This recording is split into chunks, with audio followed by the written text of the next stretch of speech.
warahmatullahi wabarakatuh. Kita ketemu lagi di Oprek, obrolan praktisi ekonomi kreatif. Untuk kali ini saya akan mendatangkan bintang tamu yang cukup luar biasa sekali karena beliau itu sudah berapa tahun berkiprah di dunia fotografi dan mungkin videografi tentunya. Cuman 10 tahun dia menghilang di Sumedang nih, nggak tahu kemana. Alhamdulillah sekarang dia atau beliau sudah hadir. Kita sambut Kang Dani, oke, atau yang bisa disebut Kang Coki. Ya, Kemana Kang Coki, gimana kabarnya nih? Alhamdulillah. Gimana Kang Acong Rica?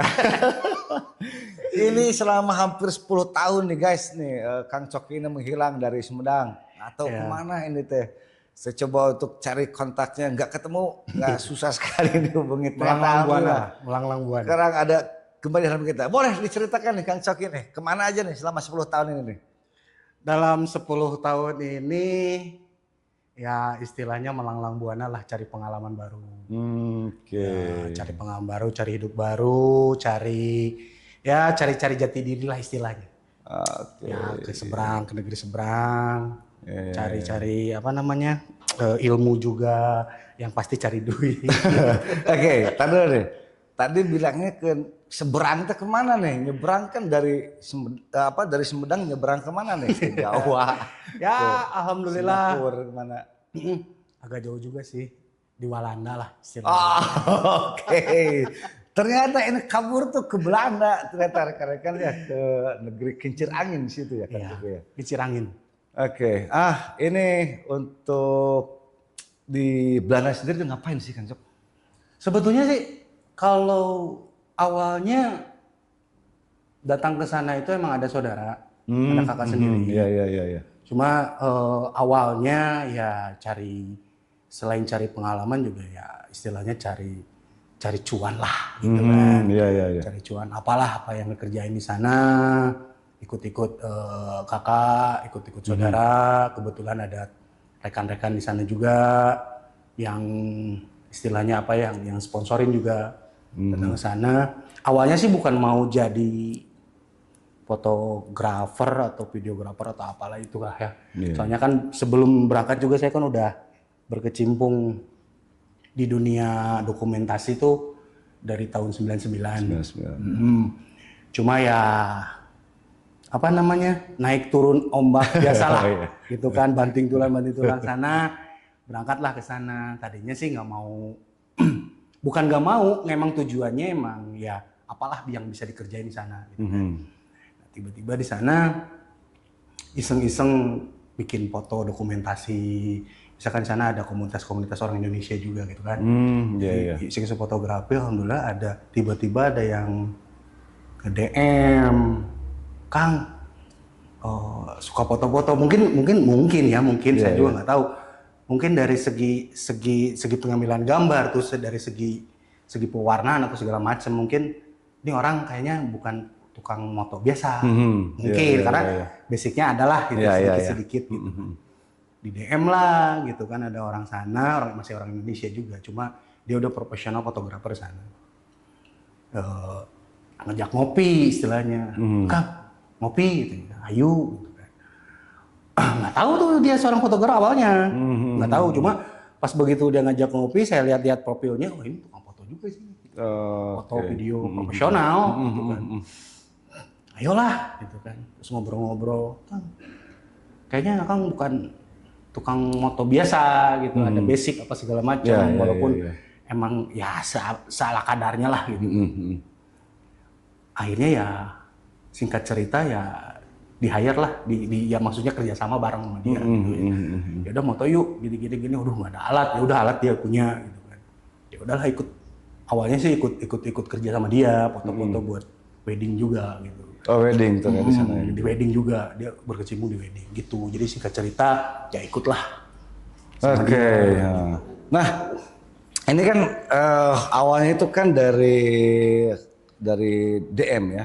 Dari Instagram mungkin dari Instagram, terus dia lihat foto-foto hasil Kang Coki, dia ngajak ngopi, ketemu, terus diajakin kerjasama untuk motret wedding. Di wedding. Nah ini yang weddingnya itu orang mana tuh, orang Indonesia kah atau orang Belanda kah? Kebetulan dia konsumennya emang udah berkecimpung lama juga di sana. Gitu. Kalau nggak salah dari tahun 2000 berapa dia 2010 apa dulu namanya Kang Adi Jiter. Dia emang lekang kalau nonton misalkan gitu kan. Kita sempat kerja bareng di wedding.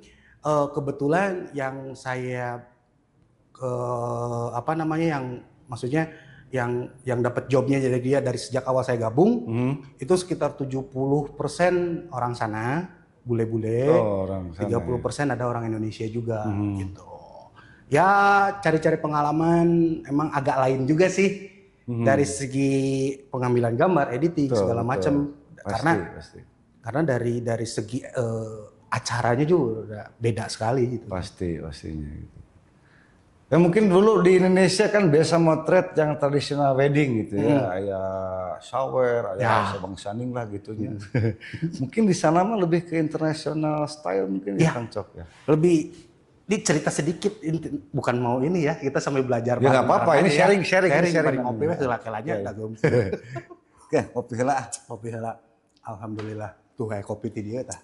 Kela ya kopi teh nah kieu Nyeureut. Ada nyeureut. PDS. Oke. PDS, terima kasih kopinya nih enak banget. Jadi naon tadi teh? Tadi ya tradisional. Emang kalau di sini kan tradisional begitu pegang kamera udah tahu ya. Awal dari kita mau motret dari A sampai Z udah bisa dikuasain. Ada momen-momen yang sangat ya pelajaran juga sih buat di sana. Jadi di sana tuh acaranya awal itu pertama kali ini dari susunan acara ya. Dari susunan acara mereka itu ke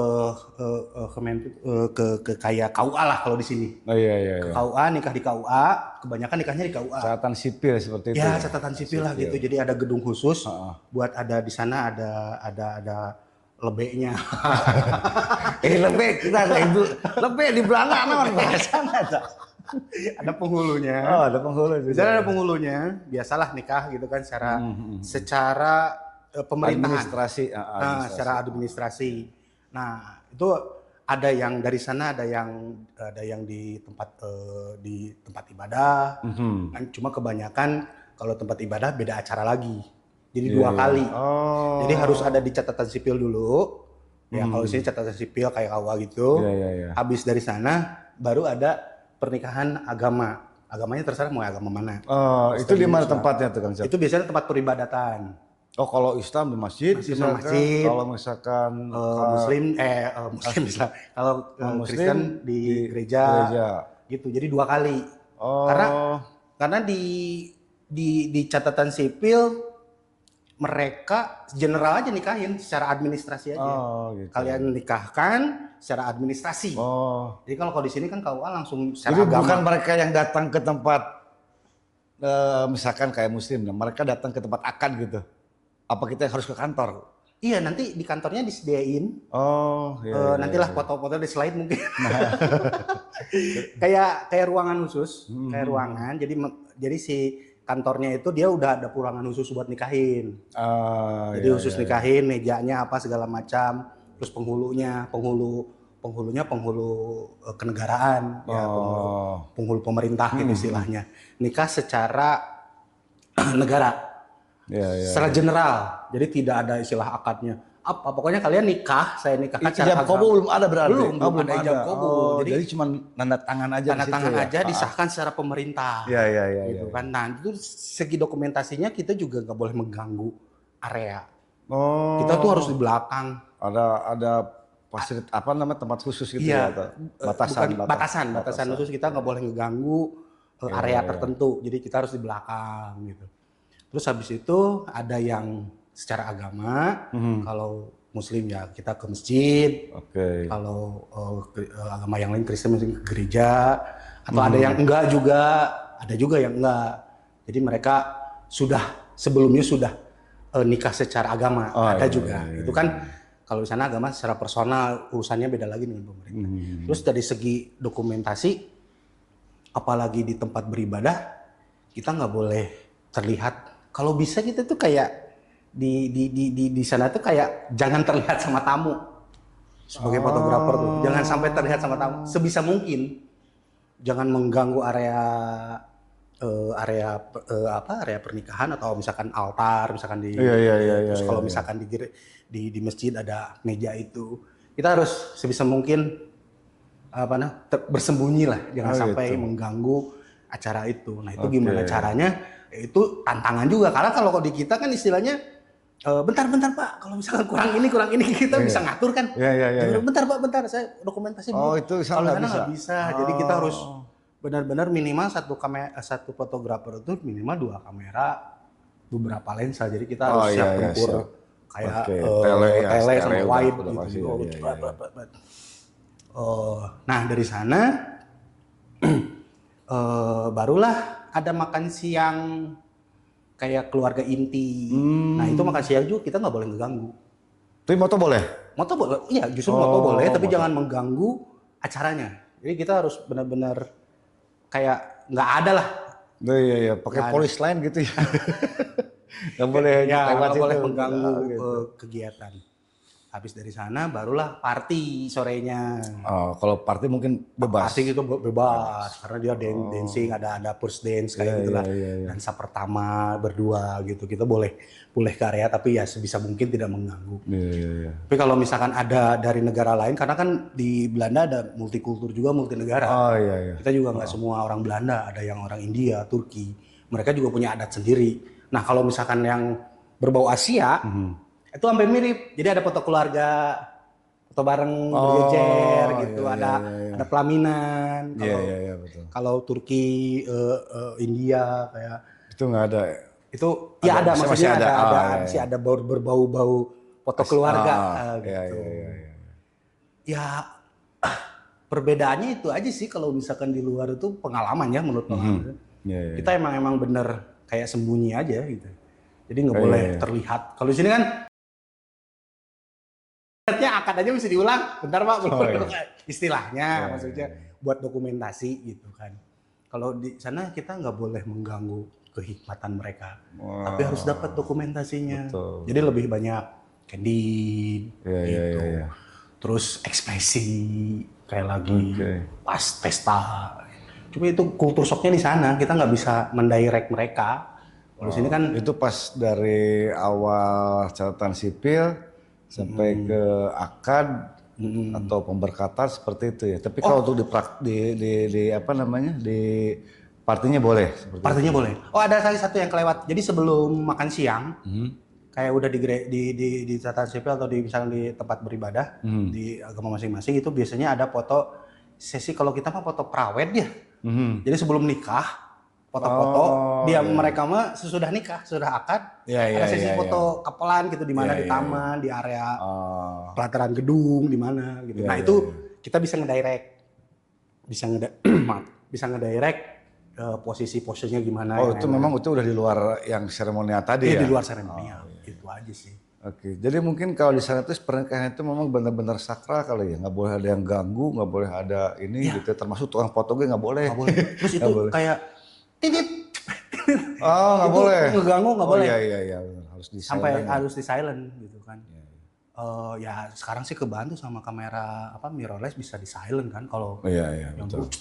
Cetak, bunyi lampu gitu. Iya betul ya. Jadi di luar tuh memang pernikahan itu memang benar-benar sakral ya. Jadi nggak boleh ada yang kayak di kita mah beda-beda kan, ada yang orang HP seperti itu gitu ramai ya gitu. Justru itu malah mengurangi kali ya, Emang kultur sih beda ya. Kultur beda. Ya kita nggak bisa dibandingkan head to head ya. Betul, mereka punya kultur seperti itu. Betul. Cuma jadi pengalaman baru sebagai fotografer di sana. Ya kita harus bisa yang diajarkan Kang Icai guru juga ini. Kalau bisa kita jangan sampai menyentuh pengantin, jangan sampai menyentuh model. Betul. Gimana caranya? Nah itu selalu ditanamin tuh. Mereka juga seneng. Maaf kalau sebisanya sama pasangannya dibenerin. Betul. Kita nggak boleh nyentuh gitu kan. Itu kan attitude kita sebagai fotografer, betul kan? Itu selalu ditanamin nih sama Kang Ica. Jangan sampai nyentuh. Itu nggak boleh gitu kan. Ya kalau masih nyentuh baju sih masih oke, masih aman. Kalau udah ngebantu ngegerakin pose, saya sudah Iya, tidak menyentuh sama sekali. Iya, Alhamdulillah masih di bawah lah. Gitu. Betul. Tapi mereka senang kok, mereka senang dengan apa namanya, dengan kita meminta maaf. Walaupun Barat tetap apa namanya yang seperti itu lah attitude ya, bukan budaya sebetulnya. Ya. Justru malah di orang itu lebih sensitif ya. Misalkan kita, walaupun kita seorang fotografer, kita nyentuh tangannya atau apa juga itu mah takutnya jadi apa ya? Kalau di orang itu ada seks harassment atau apa gitu ya. Jadi lebih ke pose dengan bahasa tubuh aja. Ini tolong begini gitu ya. Gitu aja. Kadang-kadang kita liatin foto sampel aja supaya gampang. Oh iya, ini itu lebih gampang seperti ini gitu ya. Iya. Nah itu yang jadi sedikit apa namanya, sedikit shock juga ya. Kalau di sini kan lo liatin foto kayak bukan profesional gitu kan. Pose kayak gini kayak nggak bisa ngosein. Iya. Kalau di sana udah ya biasa mereka, kali karena gitu ya. Jadi ada bayangan buat posisinya. Betul. Sebetulnya kalau kita mosein gini-gini kan agak susah ya. Betul. Tapi kalau kasih sampel ini posisinya kayak gini. Tapi nggak harus mirip gini, cuma kayak gini misalkan. Oh iya, dia gampang ngerti. Gitu. Oke. Nah ini satu pertanyaan ya Kang Sogi nih. Kalau di kita mah kan biasa kalau sebelum motret tuh ada hitungannya ya. 1, 2, 3. Nah ini kalau di sana gimana tuh? Ya itu tadi karena kita kan nggak ada istilah foto grup. Ah. Kalau kebanyakan. Beda lagi kalau yang ada Asia-Asianya, India kayak gitu, tetap sama. 1, 2, 3 ya pakai bahasa mereka gitu. Oh gitu. 1, 2, 3. masih. Sugan ku bahasa Belanda gitu sih kumata 1, 2, 3 cek bahasa Belanda mah ente gitu. 1, 2, 3 orang mah. 1, 2, 3 oke Jepang gitu ya. Kalau di sana gimana tuh kalau di Belanda tuh? Sama sih 3, 2, jadi 3, 3, 2. Oh gitu ya. Oke. 3, 2 nah, gitu. Versa tuh bahasanya beda. Gitunya. Sama. Jadi kita bikin aba-aba. Sama juga ya gitu ya sama aba-aba cuma bahasa yang beda. Cuma bahasa aja beda gitu. Oke, kita ngobrol dulu aja. Sob. Alhamdulillah. Oke, nah sekarang ini setelah pulang dari sana nih dari Belanda gitu kan mungkin karena mungkin ya balik lagi ke dunia yang dulu mungkin ya sebagai fotografer ataupun videografer. Ini gimana nih rencana Kang Coki gitu kan setelah balik ke Indonesia, apa yang akan Kang Coki lakuin di sini? Kegiatan apa kira-kira? Oke, pertanyaan menarik. Tuh batuk ya. Jadi awalnya kan tadi ceritanya di awal saya ceritain kalau datang ke sana tuh bukan mau jadi fotografer tapi cari penghidupan yang lain apalah gitu kan. Dan ternyata Allah ngasih jalan. Oh kayaknya kamu balik lagi ke fotografi gitu kan. Betul. Karena di sana juga berkecimpung di fotografi juga. Ya itu sampingan bukan pekerjaan inti juga karena ada pekerjaan inti yang lain. Nah kayaknya dipikir-pikir kayaknya balik lagi ke fotografi deh kalau pulang ke Indonesia gitu kan. Bakatan didinya meureun ya. Bakatan didinya meureun rezekina didinya gitu kan. Terus pikir-pikir, udahlah cobalah investasi di alat fotografi. Jadi selama ada kerjaan foto, beli alat, kerjaan foto. Ya alhamdulillah kerjasama dengan orang yang di sana sekitar setahun. Habis itu lepas, saya buka job sendiri gitu kan. Buka job sendiri karena alhamdulillah. Jadi hasil dari job itu beli investasi buat alat-alat foto. Buat di Indonesia juga kayaknya kalau pulang kayaknya nggak bakalan selamanya di Belanda kan, suatu saat kan pulang nih, jadi investasi di fotografi, ya kayaknya balik lagi ke sini masih cari jalan, cuma kayaknya di foto wedding lagi kayaknya.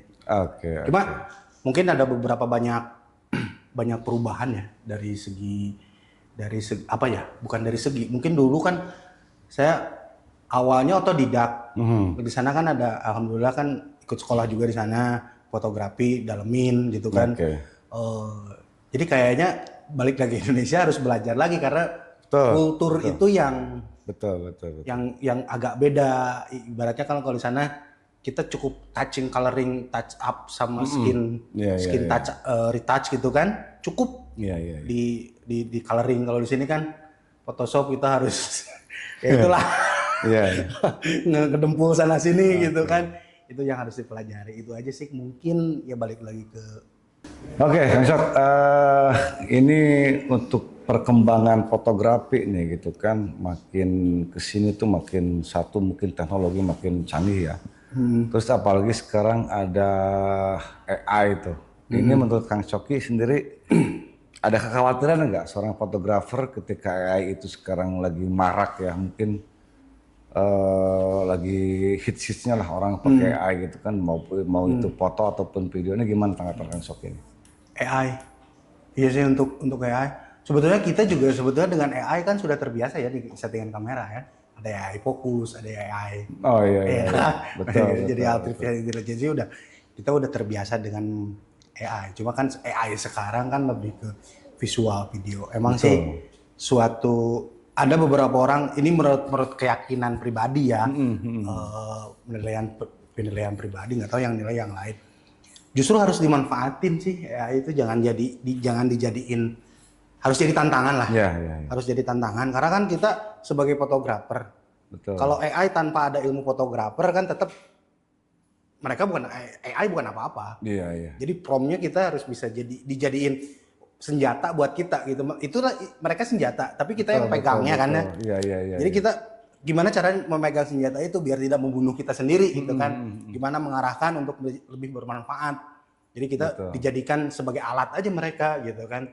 Betul. Tidak menutup kemungkinan kalau kita emang bisa memperdayakan AI, kalau dari segi editing lebih dimudahkan. Iya, iya. Gitu kan. Ya itu bisa dijadiin, kalau menurut saya sih bisa dijadiin alat untuk kita juga, karena itu alat kalau buat saya gitu kan. Karena fotografi itu kan ilmu yang dipegang seseorang, kalau itu kan alat. Betul, betul. Tapi kalau kita tidak bisa menggunakannya, itu bisa membunuh kita juga, sama aja kayak pisau lah. Kalau kita bisa menggunakan buat iris, kita bisa buka rumah makan karena pisau. Tapi pisau bisa melukai kita juga kalau misalkan nggak bisa cara pegangnya. Kayak gitu mungkin kalau menurut saya. Ada positif dan negatifnya. Ada positif negatifnya. Gitu. Apalagi kalau AI sendiri diterima dengan orang-orang, mohon maaf, yang awam mungkin ya. Seolah-olah itu real beneran gitu kan, padahal itu hanya. Jadi masih sebagian ada orang yang berpikir kalau AI dan real tuh nggak ada bedanya gitu kan. Justru malah mereka, wah ini beneran nih, padahal itu hanya rekayasa. Karena mungkin ya ada keilmuan juga di segi kita melihat AI. Kita juga sebagai fotografer bisa, videografer atau editor, kita bisa membedakan mana ya, mana bukan. Kalau kita gitu kan, ini yang berbahaya buat yang awam, gitu kan.